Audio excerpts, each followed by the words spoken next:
Adam Neumann is back, and he is buying up thousands of apartments for his new startup, Flow. Flow is supposed to help the housing crisis by providing shared living spaces to foster a co-living experience. Sounds familiar? Well, Adam did this with his first startup, WeWork, but for workspaces. WeWork ended up flopping and losing billions of dollars, and to this day, haven't made a profit. But Newman recently got a $350 million investment that brings the valuation of Flow up to $1 billion. Are we repeating history? Is this WeWork 2.0? Or is this the second chance to prove that Adam Neumann was right all along? WeWork peaked at a valuation of $47 billion. Now it's currently valued around $3 billion. So why did WeWork fail? Well, WeWork failed because of two main reasons. Their business model wasn't a profitable one. They took out long-term leases on expensive commercial buildings, renovated them to Adam Neumann style, then rented them out to short-term leases. And so it's very similar to Airbnb, where I would get a 30-year mortgage on a property, then rent them out to people on short-term visits. But what makes WeWork different was that they were very expensive and it was for workspaces as opposed to a needed living space. And so WeWork just wasn't in hot demand at the time. And on top of that, it was just very expensive because they weren't able to get consistent occupancy rates with their units. The other reason why WeWork fell, which is highlighted more in media, is because of Adam Neumann's leadership style, bad decisions, and party lifestyle that made him step down as CEO in 2019. He ended up walking away with almost $1 billion as the company crumbled and still owns 10% of WeWork today. So WeWork made a lot of promises with lackluster results, but now Adam Neumann is back in the public light. But before we talk about his new venture, Flow, we have to talk about WeLive.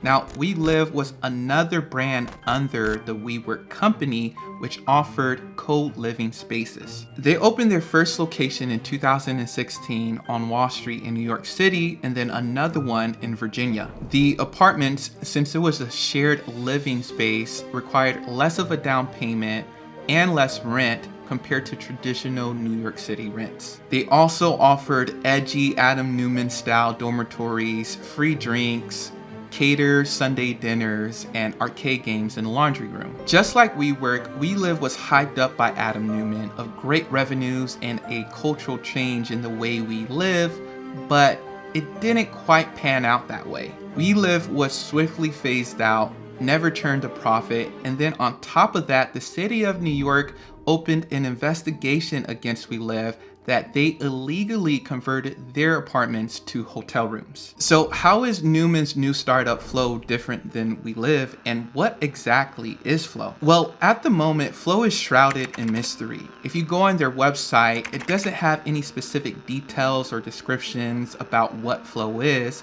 All it tells us is that it's coming out in 2023. So for right now, what we have to look at is what their big time investor Mark Andreessen is saying about the company, and also look at Neumann's actions over the past few years. According to the Wall Street Journal, Adam Neumann's been buying up thousands of apartment buildings and owning majority stakes in apartment complex in cities like Atlanta, Miami, Nashville, Fort Lauderdale, and other major US cities. By looking at this, we can tell that Newman is definitely wanting a piece of the largest asset class, residential real estate. Now let's talk about Adam Neumann's biggest backers, Andreessen and Horowitz. According to investor Mark Andreessen, we have a housing crisis here in America. Home prices, rents, interest rates are all up, and Mark has partnered with Adam to attack this very issue. Flow seems to be very similar to WeLive to offer property management services and a community aspect to it. I do not know if there's going to be a shared living space or a shared kitchen or bathroom, but what Mark hinted at was a potential equity piece to this whole company. If they do involve an equity piece with this, I think this will set them apart from other competitors. In a recent blog post, Mark stated, "In a world where limited access to home ownership continues to be a driving force behind inequality and anxiety, giving renters a sense of security, community, and genuine ownership has transformation power for our society." Maybe a seller finance deal where the members get a piece of ownership of the whole commercial building. I'm not entirely sure, but that's all we have on Flow for right now. So how do you see this ending? Will this have high hopes like WeWork, but eventually crumble and fall? The first flaw I want to address is them trying to address the affordability issue.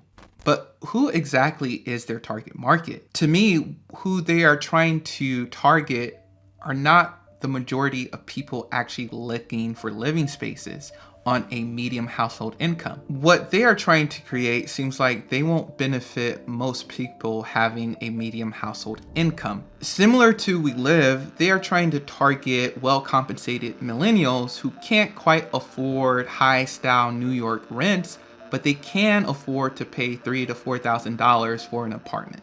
And I don't see most people affording that. So how will this fix affordability issues? On top of that, I only see millennials or young people or recently married people living in these apartments. I do not see most families wanting a space like this when they have kids and some pets. They're looking for space and a yard. And recently in the news, Mark Andreessen was recently criticized for opposing affordable multifamily zoning around his neighborhood, the uber wealthy neighborhood of Atherton, California. Now, I'm not one to judge that situation because it may affect his property values and he may have a point in that. But it is interesting that he is trying to attack affordability issues, but when an affordable option comes his way, since it's personal to him, he rejects it. The other thing I want to talk about is Adam Neumann getting a second chance. Now, if you don't know, a lot of founders' first startup fail. But because Adam Neumann had this type of personality and was so high profile,